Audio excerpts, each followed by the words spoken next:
Class 12th chemistry का most important 35 objective question, जो कि आपके बोर्ड एग्जाम में ये सारे प्रश्न बार बार पूछे जाते हैं। चलिए देखते हैं कैसा प्रश्न है जो कि आपके बोर्ड एग्जाम में हर बार पूछे ही जाते हैं।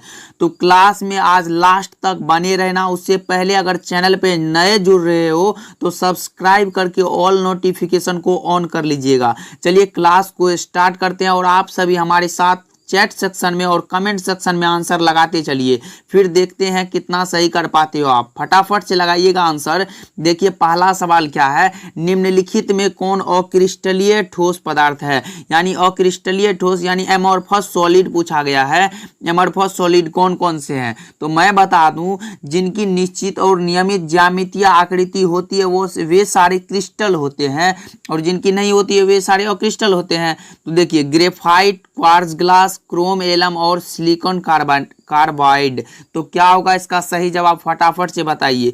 देखिए क्रिस्टल होता है graphite, chrome alum, silicon carbide, लेकिन ये अक्रिस्टल यानी amorphous solid, quartz glass, rubber, plastic, starch, ये सारे के सारे अक्रिस्टल होते हैं। तो देखिए यहाँ क्वार्ट्ज ग्लास दिया गया है, ये अक्रिस्टल हैं। तो ध्यान में रखिएगा जिनकी निश्चित ज्यामितीय आकृति होती है वे सारे के सारे क्रिस्टल होते हैं, और जिनकी नहीं होती है वे अक्रिस्टल होते हैं। तो ऑप्शन नंबर बी करेक्ट हो जाएगा इस क्वेश्चन का सही जवाब।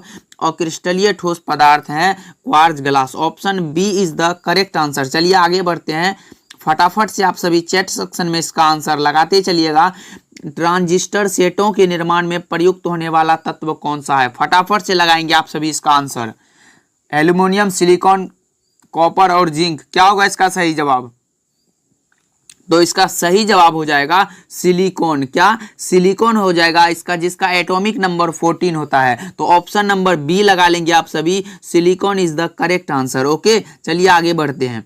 समुद्री जल का प्रासरणी दाब कितना होता है।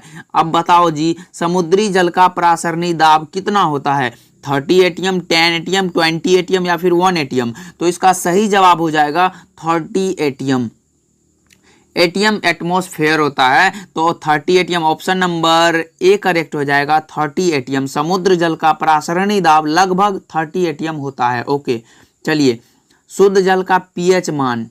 ओके शुद्ध जल का पोटेंशियल ऑफ हाइड्रोजन मान पूछा गया है। ओके 1437। क्या होगा इसका सही जवाब, तो इसका सही जवाब हो जाएगा 7। क्या सही जवाब 7 हो जाएगा, लेकिन इसका सटीक मान जो है टेम्परेचर पर निर्भर करता है, इसीलिए 7 लगा लेंगे क्योंकि सटीक मान लगभग में 7 ही होता है। तो ऑप्शन नंबर डी करेक्ट हो जाएगा। ओके विलयन के अनुसंख्यक गुणधर्म का उदाहरण पूछा गया है। विलयन के अनुसंख्यक गुणधर्म का उदाहरण बताएंगे आप सभी। 4 ऑप्शन दिया गया है। इस प्रकार एग्जाम में भी आपके पास 4 ऑप्शन दिया रहेगा, जिसमें कि एक ऑप्शन सही है और उसको आप सही करोगे।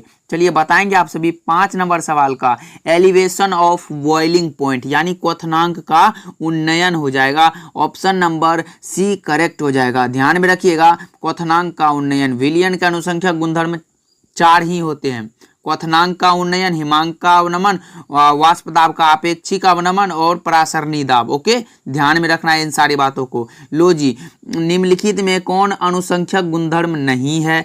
हिमांक का अवनमन ये तो अभी मैंने बताया, क्वथनांक का उन्नयन, प्रकाशीय क्रियाशीलता, ऑप्टिकल एक्टिविटी ये कहाँ से आ गया जी, ऑप्टिकल एक्टिविटी प्रासरणी अनुसंख्यक गुणधर्म नहीं है। वाष्प दाब का सापेक्ष अवनमन ये भी है, तो ये प्रकाशीय क्रियाशीलता ये नहीं है। तो ऑप्शन नंबर सी करेक्ट हो जाएगा। ये प्रकाशीय सक्रियता यानी ऑप्टिकल एक्टिविटी नहीं है, तो ऑप्शन नंबर सी लगा लो आप सभी, करेक्ट हो जाएगा।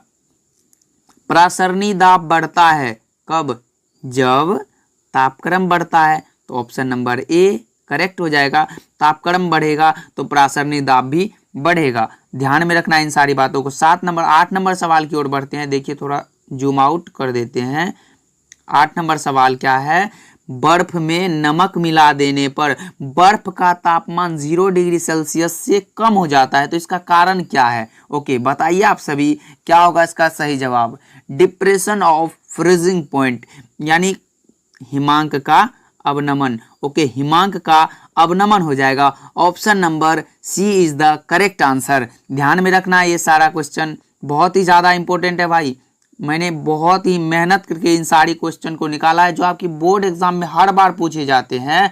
निम्नलिखित में से कौन सबसे अधिक शक्तिशाली अवकारक पदार्थ है? अवकारक पदार्थ पूछा गया है। 9 नंबर सवाल ये होता है आयोडीन। क्या?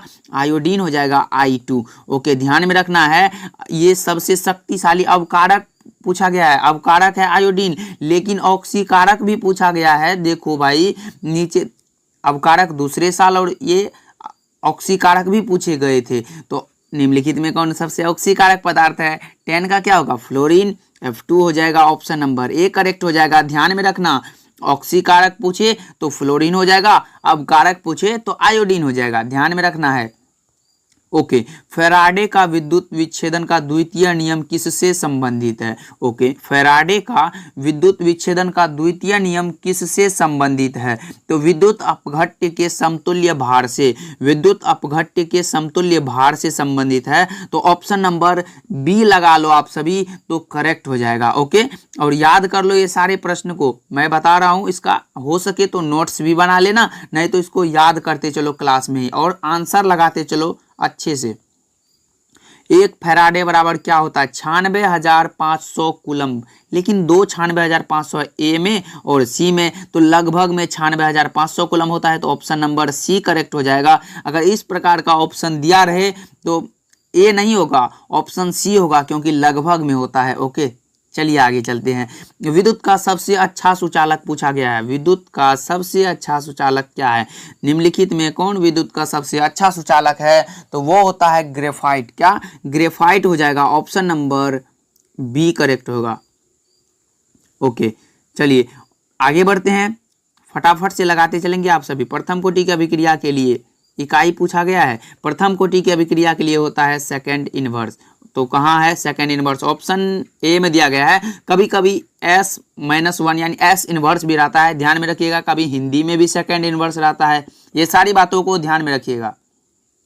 ओके, किसी अभिक्रिया का वेग निम्नांकित प्रकार से व्यक्त है। Okay, K(A²B). तो इस प्रकार अभिक्रिया की कोटि क्या होगी? तो पहले जान लेते हैं कि ये कोटि होती क्या है। तो फटाफट से एक बार लगाएंगे आप सभी। वेग समीकरण में प्रयुक्त सांद्रण पदों के घात के जो योगफल होता है उसको अभिक्रिया की कोटि बोलते हैं। तो ये घात जो है यहाँ 2 है और यहाँ 1 है, तो 2 + 1 बराबर कितना होगा? 3। 3 देखो कहाँ है? ऑप्शन बी लगा लो जी, ऑप्शन बी करेक्ट हो जाएगा। वेग समीकरण में प्रयुक्त सांद्रण पदों के घात के योगफल को अभिक्रिया की कोटि कहते हैं। तो 2 + 1 = 3 हो जाएगा। ऑप्शन बी करेक्ट हो जाएगा। Option B is the correct answer. चलिए आगे चलते हैं।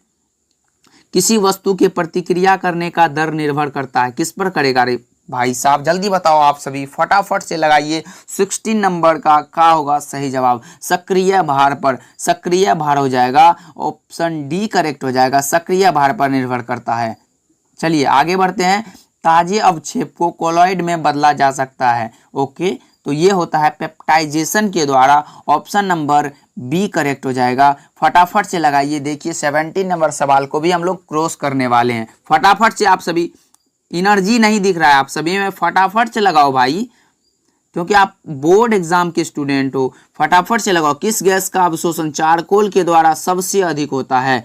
CO, carbon monoxide. Option A correct हो जाएगा, कार्बन मोनोऑक्साइड। ध्यान में रखना है।